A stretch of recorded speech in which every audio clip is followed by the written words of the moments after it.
Hey you, I'm Andrew Seaman. Do you want a new job? Or do you want to move forward in your career? Well, you should listen to my weekly show called Get Hired with Andrew Seaman. We talk about it all, and it's waiting for you, yes you, wherever you get your podcasts. The LinkedIn Podcast Network is sponsored by Oracle. AI may be the most important new computer technology ever, but AI needs a lot of processing speed, and that gets expensive fast. Upgrade to the next generation of the cloud, Oracle Cloud Infrastructure, or OCI. OCI is a single platform for your infrastructure, database, application development, and AI needs. Do more and spend less. Take a free test drive of OCI at oracle.com/LinkedIn Podcast Network. LinkedIn presents. As people bear the burdens of stressors outside of their relationship, like endless traumatic news cycles, fear of layoffs, and rude neighbors, and the stressors inside of their relationships, like disagreements about how to manage finances or a lack of intimacy that makes them feel unwanted and unloved, they're caught in a chronic stress state. This means that they will be less likely to respond to their partner with grace and more likely to attach their focus to negative attributes.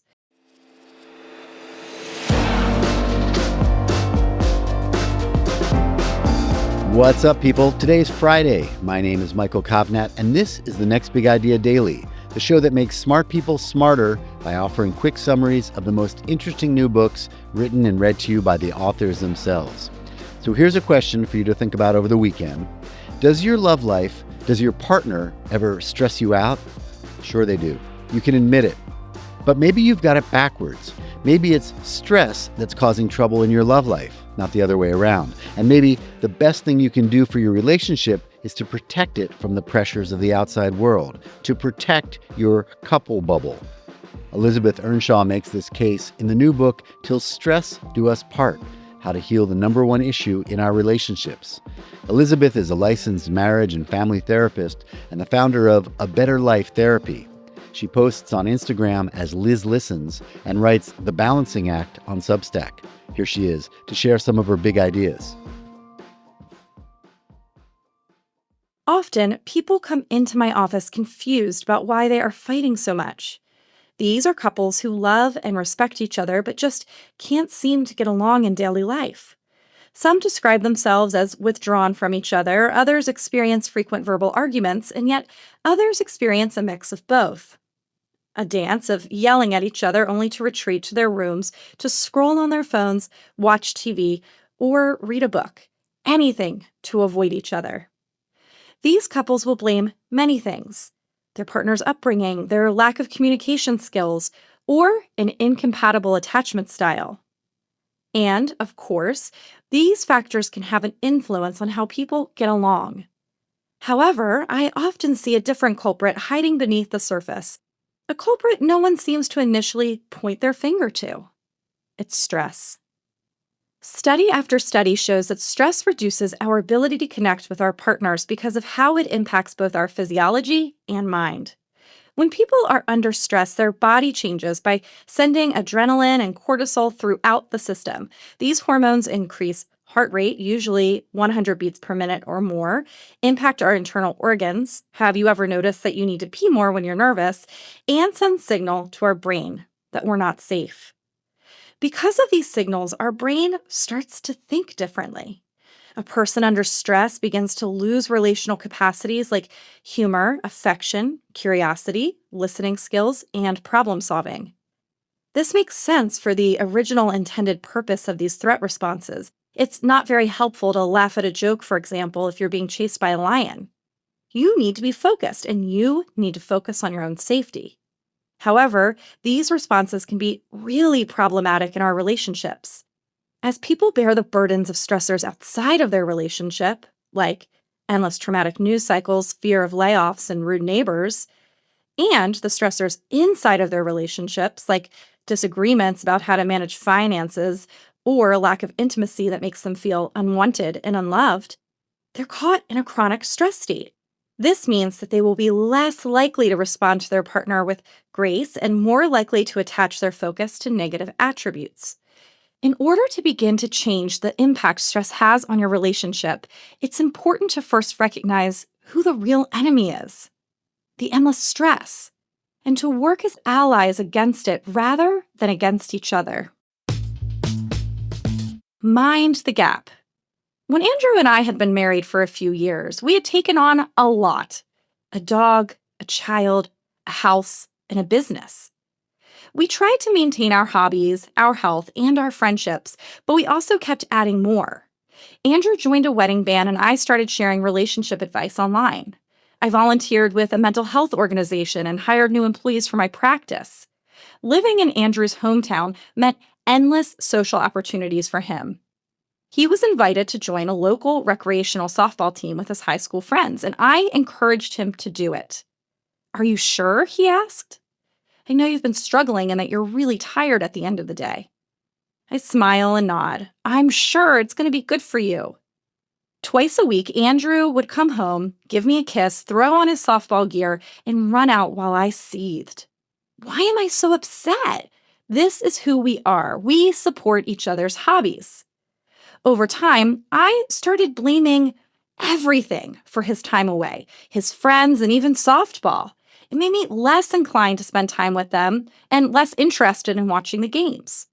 At that time, I knew it was time to take inventory of my own contributions to the problem.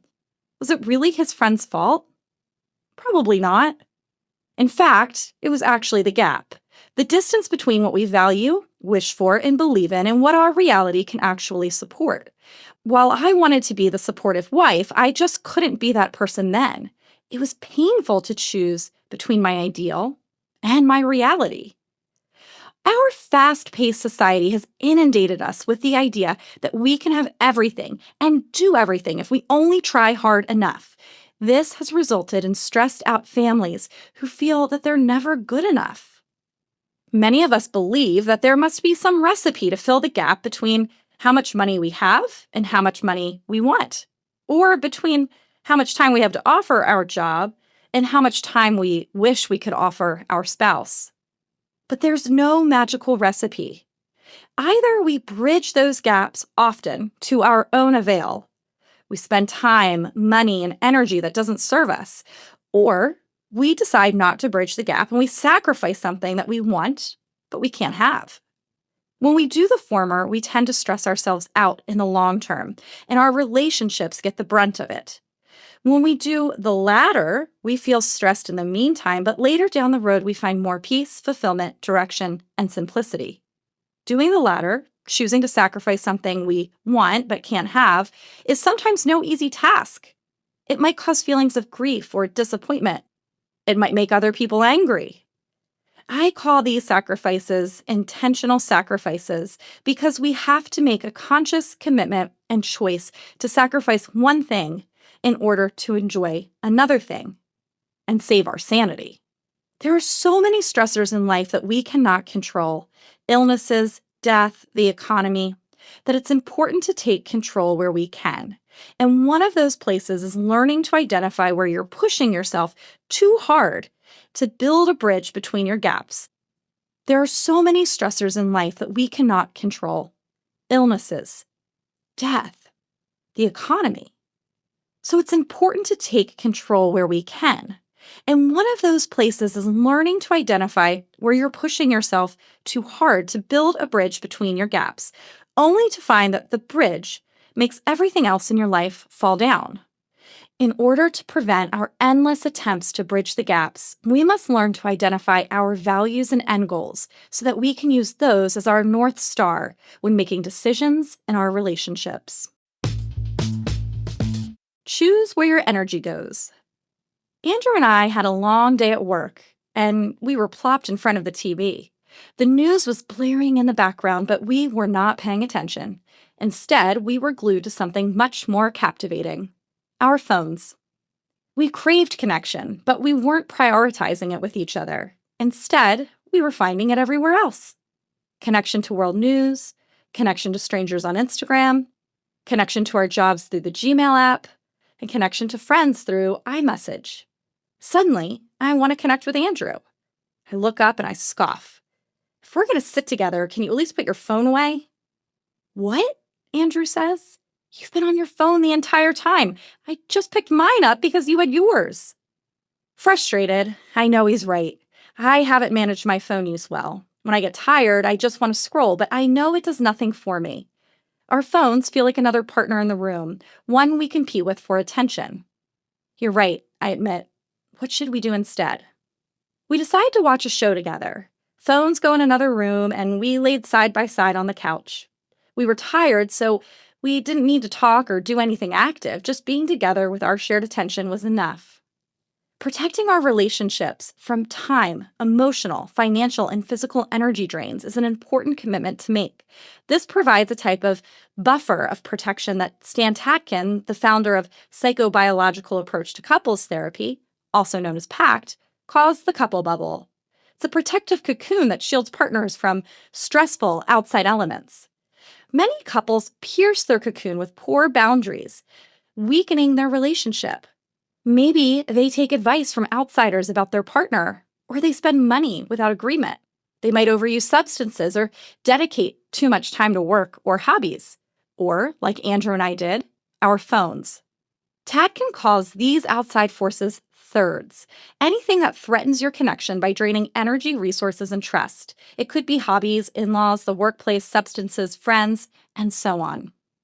To protect our relationships, we must identify and manage these thirds, because when we do, they empower us and strengthen our bonds. Mismanagement, however, leads to struggle. Now, what does this have to do with stress? When we're not managing our thirds, we create more stress between us as partners, and we also don't manage the stress coming in from the outside world. And so we're stressed out together, but we're also being inundated with stress from everywhere else. Managing thirds means managing your stress and recognizing the impact. It means working together to protect your relationship from all the things on the outside that can burden us.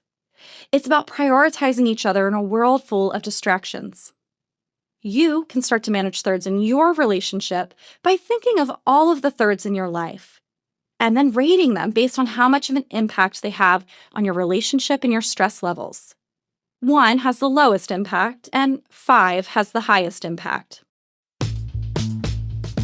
Create a system.